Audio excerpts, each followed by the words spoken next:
Hey guys, I'm Ubiru and welcome back to World of Warships. Today we'll be looking at the Tier 8 premium Japanese cruiser, the Kitakami. Now the Kitakami is one of only a few premium ships in the game at the moment. We only have a couple here. There's only one for the Japanese, other than the premium ship you can buy on the store. There's two for the Americans and two for the Russians. The Kitakami is it's a good ship in many ways, and it's a terrible ship in even more ways. This ship is a skyscraper floating in water. In terms of maneuverability and turning time, it is horrific. It says here 74, but that's misleading. This thing is so long. It has a turning radius of 820 meters. That is battleship standards of turning time. That is horrendous. The main aspect of this ship is its massive payload of torpedoes. This ship has 40 torpedoes in total, 20 on each side, and they have a pretty quickish reload time of only something like 1 minute 45 seconds, which for a ship of this tier is pretty good. So this ship costs around 9,000 of the gold currency. It was called doubloons. I don't know what it's called now, but gold currency is 9,000. You can purchase this in the closed beta with ordinary gold, and then when it goes from closed beta to open beta, your ship will be deleted. All the ships will be deleted at this point, and you will get your gold back. So in my opinion, it's good to just buy the ship now and test it and have a bit of fun. This ship I wouldn't recommend buying in the full release because it is such a joke. Let's look at the survivability of the ship. So 38 out of 100. This ship is very long. It has no armour and only a maximum health of just less than 26,000. So 6 to 65 millimeters armor. Maximum 65 millimeters is terrible. Has no armor on the gun casemates. If you get hit on the guns, then they're gone.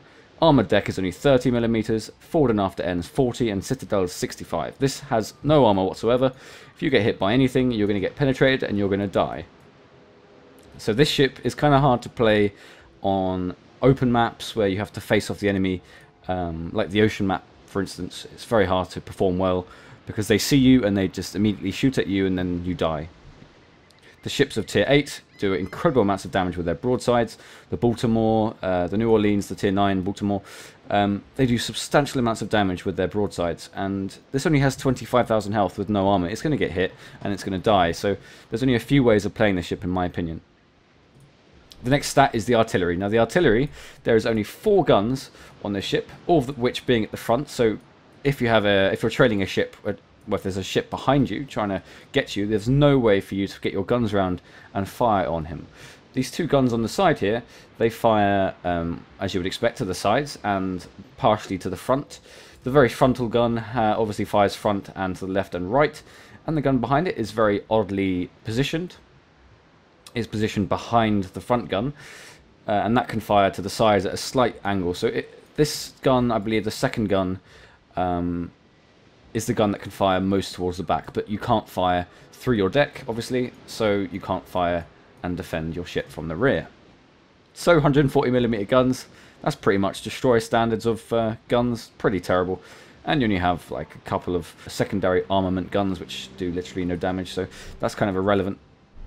Anti-air capability of the ship, very, very light. Only 22 out of 100. Has no anti-air increase ability like the other cruisers do at this tier. Just a very sparse amount of anti-air guns just laying about towards the back of the ship. They won't be very effective against pretty much anything. So with this ship, I recommend you do the same as destroyers and turn off your anti-air capability immediately by pressing P on the keyboard at the start of battle. You'll get spotted in this thing and you'll die instantly. So the next stat is maneuverability. So it says here 74. So you would think, oh yeah, that's really good. 74 is really nice, yeah. Maximum speed, 36 knots. Yeah, that's pretty good for a cruiser. You know, that's nearing sort of destroyer standards of speed. Rudder shift time, 9 seconds. That's alright for a cruiser. You know, that's not too bad, 9 seconds. That's about average. And the turning circle radius is 820 meters. So you have battleship standards of turning time in a ship that's longer than a skyscraper. Yeah, this is a horrific turning radius. It takes you forever to turn your ship around, and that is so important with this. When I play this ship, I like to do a full broadside of torpedoes and turn around and do another side of torpedoes. But it's so hard to do that properly with the huge amount of circle radius time you have. So the concealment isn't too bad. It's only 61 out of 100 though. It says here the surface detectability range is 11.3 kilometers, which is quite generous. Pretty good for this tier, I guess.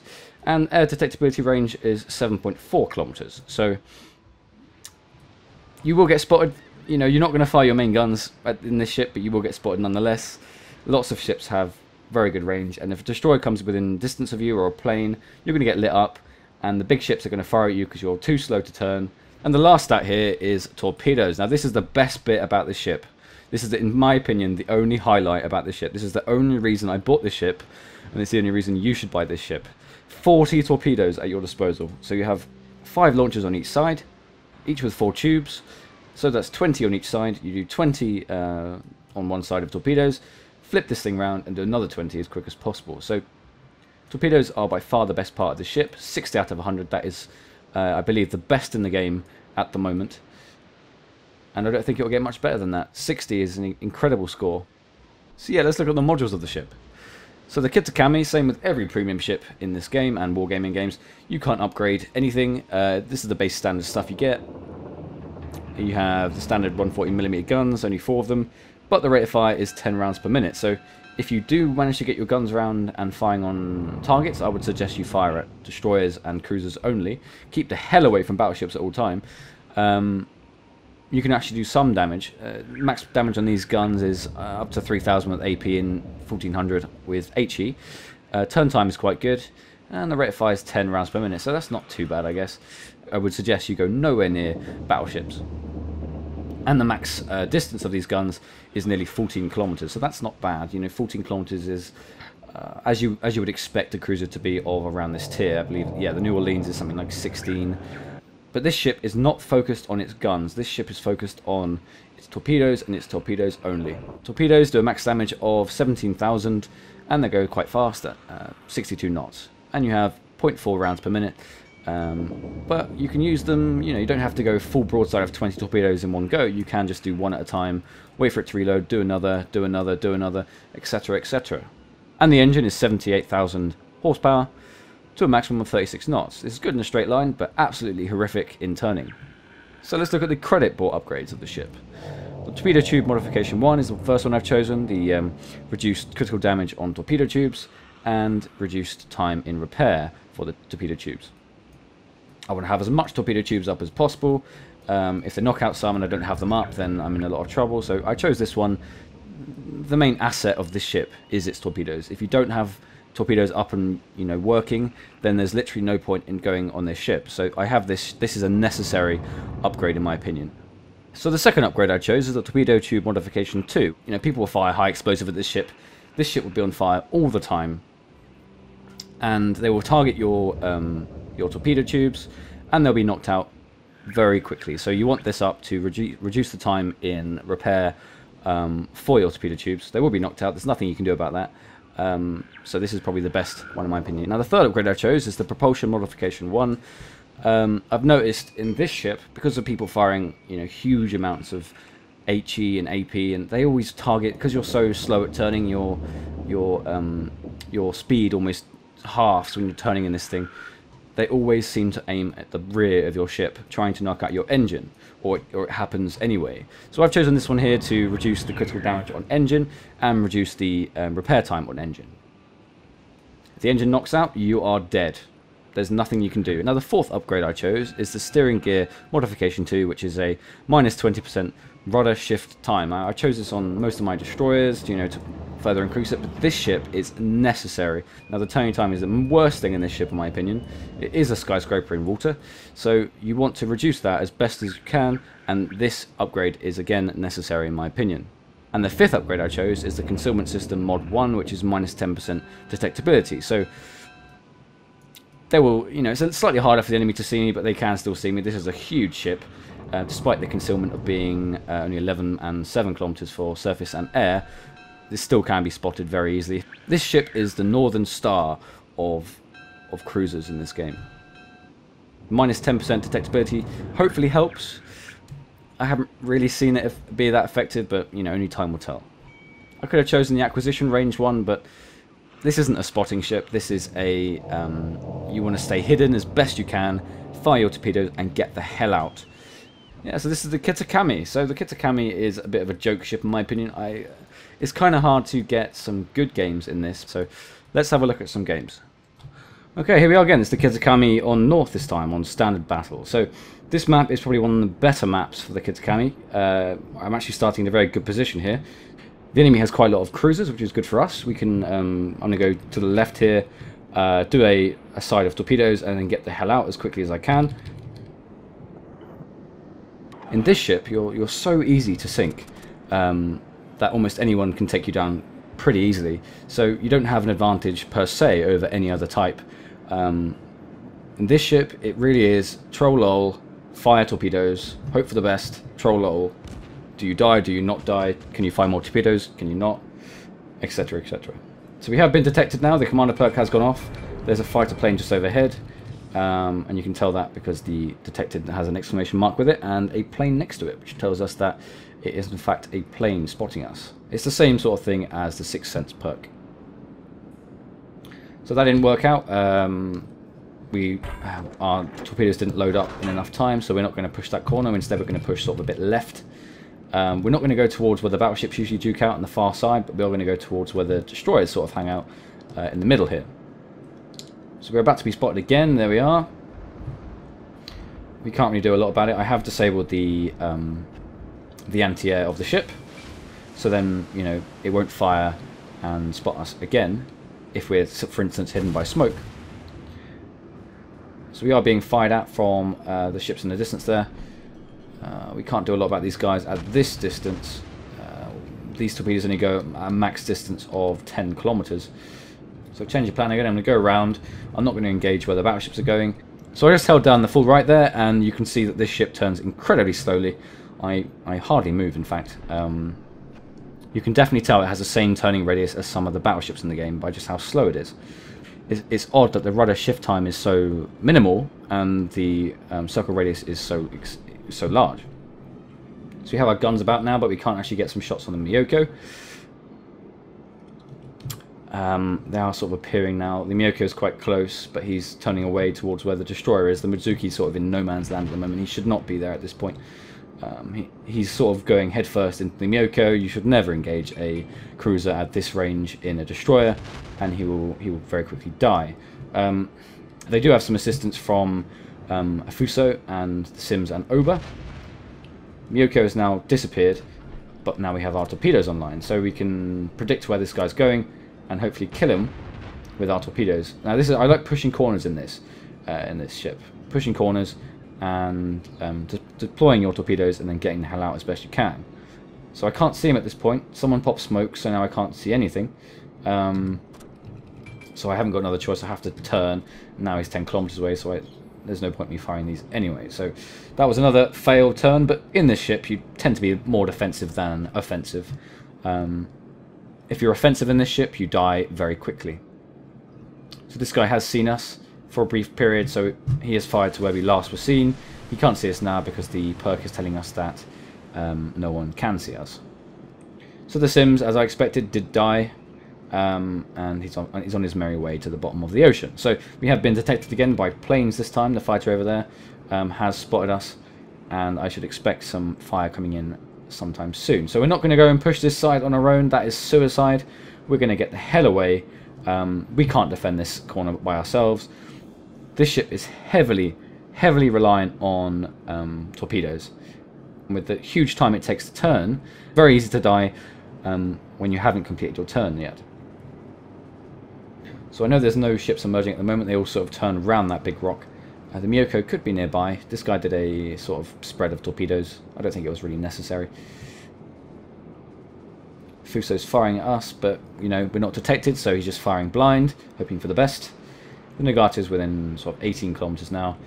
We are losing the match just slightly. The Sims suicided, and the Mizuki, well, suicided as well. They're both suicided, it seems. So Cleveland is the closest here, 11.1 kilometers. We can put our main guns on him. We have loaded armor-piercing rounds in order to get some fire on him. And he is actually turning this way slightly, well, very actually, so we can get the torpedoes down and hopefully get some effective shots on him. So we're going to do a couple of spreads of torpedoes here. It's 4 per tube, so just look at it. It is just It's ridiculous. Look, it's just a full spread. We got loads going that way, and we got ours a spread going to the right.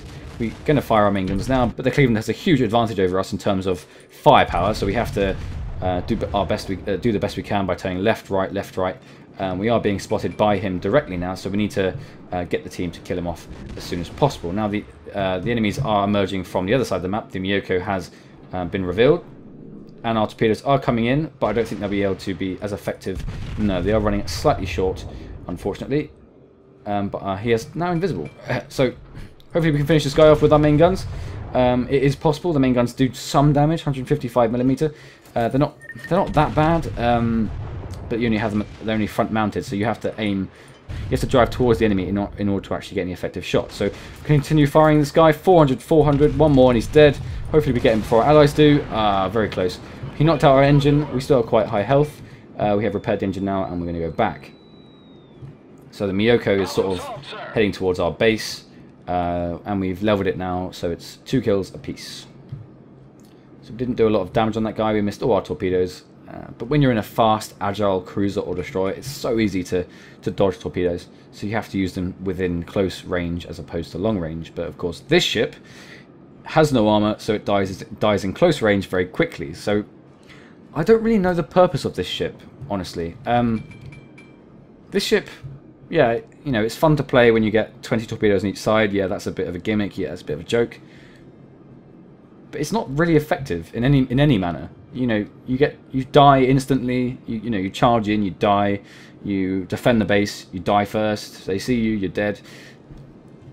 It's fun to play to an extent, but I don't know if it's worth 9,000 doublons or gold, whatever you want to call it, to purchase.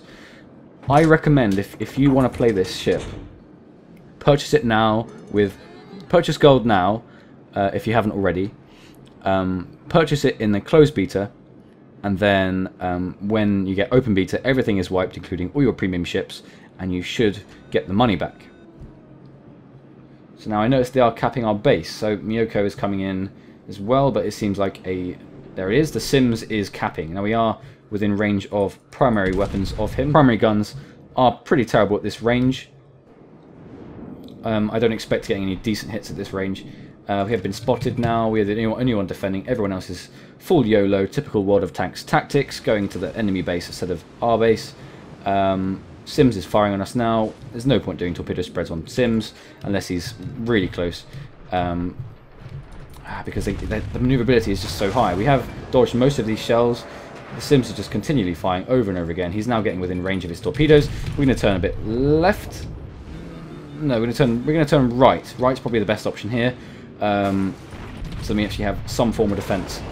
He seems to be the only one capping. We have taken some serious damage now. Now we're within range of torpedoes. We're going to do a couple of spreads ahead, like 1, 2, one where he is, and one where he might be going, so one behind. We have now died, which is a bit of an issue for the team because we're the only one defending. We have done a nice spread of torpedoes. He is, I don't know. He can very easily dodge these, but the Miyoko is in the same situation. If they get hit by one, they're going to die because the damage is substantial. And they're going to get hit. It is close. And the Cleveland is back to defend. Good lad. Nice to see someone else defend. But are we going to get any torpedo hits? That's the important thing here. Now the Miyoko is very cautious about the torpedoes. It seems the Sims has gone back. And we actually took out a ship. What was that? Oh, we actually took out the Sims, so it seems the torpedo spread was worth it. We did in fact get the Sims, so it's better than nothing. And we got one hit on the Miyoko for a lot of damage, something like 16,000 damage. And the important thing here is we stopped the cap. So we killed one ship and we seriously crippled another with just 2 torpedo hits. If like the thing with this ship is if all the torpedoes hit, then that can the damage potential is massive. It's something like 16 to 20,000 damage per torpedo. Times that by 40. That is just an absurd amount of damage.